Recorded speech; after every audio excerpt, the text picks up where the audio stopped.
Bienvenidos a Narco Historias Reales, el canal donde descubrimos la verdad detrás de los nombres que marcaron la historia del narcotráfico. Hoy hablaremos de Juan Pablo Escobar, hijo de Pablo Escobar. Prepárate para conocer una historia que pocos se atreven a contar. Quédate hasta el final y descúbrelo. Esto es Narco Historias Reales. ¿Cuánto dinero quedó realmente del legado de Pablo Escobar? Su único hijo varón fue testigo de cómo su padre fue abatido por las fuerzas del Estado tras una persecución implacable. Pablo no fue un capo cualquiera, fue uno de los primeros narcotraficantes en convertirse en una figura mundial, el hombre que acumuló una fortuna incalculable y puso en jaque a todo un gobierno. Incluso después de su muerte, su nombre sigue marcando la historia y la cultura de Colombia y de toda Latinoamérica. Existen cientos de historias que circulan en el bajo mundo sobre la vida del hijo de Escobar antes de convertirse en escritor. Algunos lo describen como un joven marcado por el poder y el miedo, rodeado de excesos y enemigos. Con el tiempo, el mundo lo conocería como Sebastián Marroquín, identidad que adoptó para escapar del peso de su apellido y poder sobrevivir lejos de la persecución. Nacido como Juan Pablo Escobar, tuvo que borrar su pasado para poder cruzar fronteras sin ser detenido ni juzgado por los crímenes de su padre. Encontró en la arquitectura una salida, una forma de reconstruir su vida lejos de la violencia. Sin embargo, lo que lo devolvió a la fama fueron sus libros y conferencias, especialmente su obra Pablo Escobar, Mi Padre, donde relata su versión de la historia. Aún así, su vida no ha estado libre de polémicas. Ha enfrentado investigaciones en distintos países. Tras salir de Colombia, se estableció entre México y Argentina. En 2018, un juez argentino acusó a la viuda de Escobar y a su hijo por presunto lavado de dinero, congelando parte de sus bienes mientras avanzaba el caso. Lejos de la imagen de lujo que muchos imaginan, su vida actual es discreta. Durante años vivió en un pequeño apartamento de apenas 50 metros cuadrados en el barrio Palermo de Buenos Aires, un espacio reducido que funciona más como refugio que como mansión. Allí conserva fotografías, recuerdos y fragmentos de una vida que nunca podrá borrar. Desde su balcón apenas se alcanza a ver el hipódromo y los campos de polo de una de las zonas más exclusivas de la ciudad, donde viven empresarios y celebridades. Allí, el hijo del narcotraficante más temido del mundo intenta vivir como un hombre común, lejos del imperio que una vez dominó su familia. Pero la historia continúa. Quédate hasta el final, porque lo que estás a punto de escuchar puede cambiar tu manera de ver las cosas. Es un aire de nuevo dinero urbano. La crónica cuenta que él recorre la zona señalando proyectos, como quien busca pertenecer no por apellido, sino por oficio.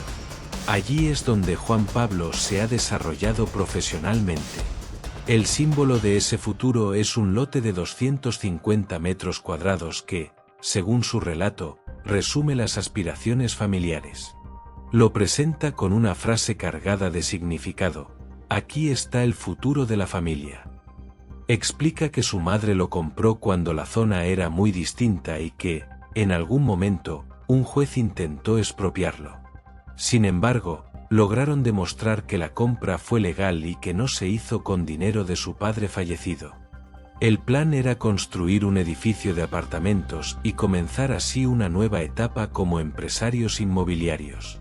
Se estima que el terreno le costó a la familia $600.000, pero hoy podría alcanzar entre 6 y 10 millones, ya que su valorización prácticamente ha multiplicado la inversión inicial. La tercera mansión que adquirirían es la que casi nadie menciona.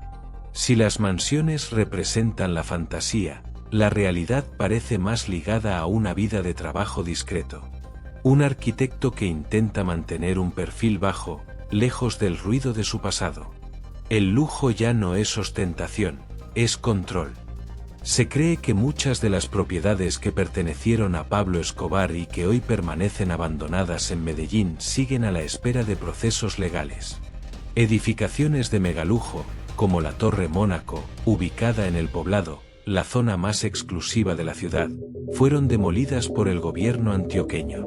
Otras propiedades, como mansiones frente a la represa de Guatapé o fincas ocultas entre la vegetación, han sido devoradas por el tiempo y el abandono, mientras se resuelven disputas sobre su destino.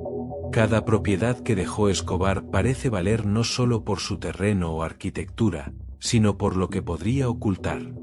En años recientes se han encontrado escondites con millones de dólares dentro de paredes y estructuras de casas abandonadas. Muchos de esos billetes estaban deteriorados por el paso del tiempo, mientras otros lograron recuperarse.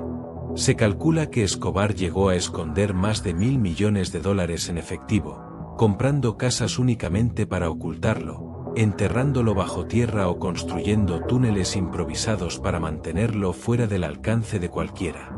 Entre los vehículos heredados, el Porsche se convirtió en leyenda por su precio y su historia. Uno de los casos más conocidos es el de un Porsche 911 RSR de 1974 asociado a Escobar, valorado públicamente en $2.2 millones. No se vende solo por su motor, sino por la historia que lo acompaña. También destaca el Mercedes-Benz 600 Pullman, el arquetipo del automóvil de poder, un ícono de las élites del siglo XX, con precios que superan los $215.000. Otro vehículo que se cree que Juan Pablo aún conserva es la Toyota Land Cruiser FJ40, diseñada para terrenos difíciles, fincas y montaña, cuyo valor ronda los $20.000. Por último, está el Renault 4, un clásico que fue extremadamente popular en Colombia décadas atrás. A finales de los años 70 era uno de los autos más deseados por su practicidad y economía. Hoy es una rareza en las calles, pero algunos ejemplares pueden alcanzar precios cercanos a los 11.000 euros. También se habla de otro Porsche, el Porsche 356. Existen rangos publicados que estiman su valor en alrededor de $250.000, dependiendo de la versión y el año, aunque algunas valoraciones señalan que este vehículo podría venderse por unos $170.000. Sin embargo, lo que asegura Sebastián Marroquín, también conocido como Juan Pablo Escobar, es que no heredó nada material de su padre. Según él, lo único que recibió fue algo simbólico, un reloj. Afirma que el Estado se quedó con todos los bienes cuando la familia huyó del país. Esta versión ha sido citada por varios periódicos. La herencia, dice, no fue dinero, sino estigma, persecución y la necesidad de rehacer su vida bajo una nueva identidad. En un relato atribuido al libro de su madre, se afirma que tras la muerte de Pablo Escobar les cobraron deudas, los extorsionaron y los amenazaron. Varias personas buscaron vengarse, exigiéndoles pagos para no asesinarlos. Se habla de sumas que superaban los $120 millones, entregadas en bienes, propiedades y vehículos a narcotraficantes rivales, incluyendo negociaciones con el Cartel de Cali, que tras la muerte de Escobar adquirió gran poder junto a la familia Ochoa y los Orejuela.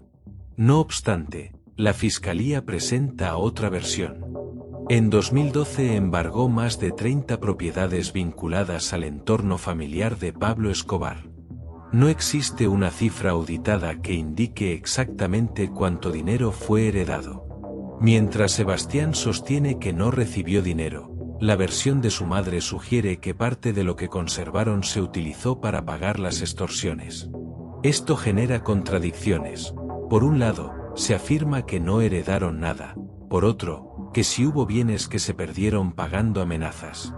Años después, la Fiscalía continuó embargando propiedades mediante procesos de extinción de dominio. Son versiones distintas que dejan muchas dudas sobre lo ocurrido realmente. Sin ánimo de crítica, resulta llamativo el costo de las conferencias de Juan Pablo Escobar. Para ofrecer su testimonio de vida cobra entre $10.000 y $20.000 por evento, sin incluir viajes ni viáticos. Si realiza 6 conferencias al año, podría percibir unos $120.000 brutos, lo que permite imaginar el costo total de su agenda. Hasta hoy, su imagen pública se presenta como la de una persona que busca generar conciencia, incluso con proyectos como cómics dirigidos a la infancia para prevenir que los jóvenes caigan en la delincuencia.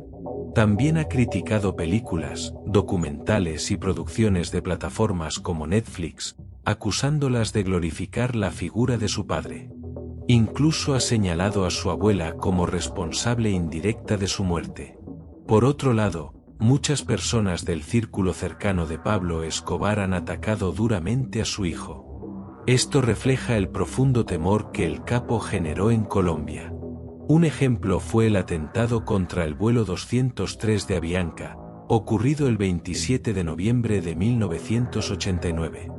El avión explotó en el aire poco después de despegar de Bogotá rumbo a Cali.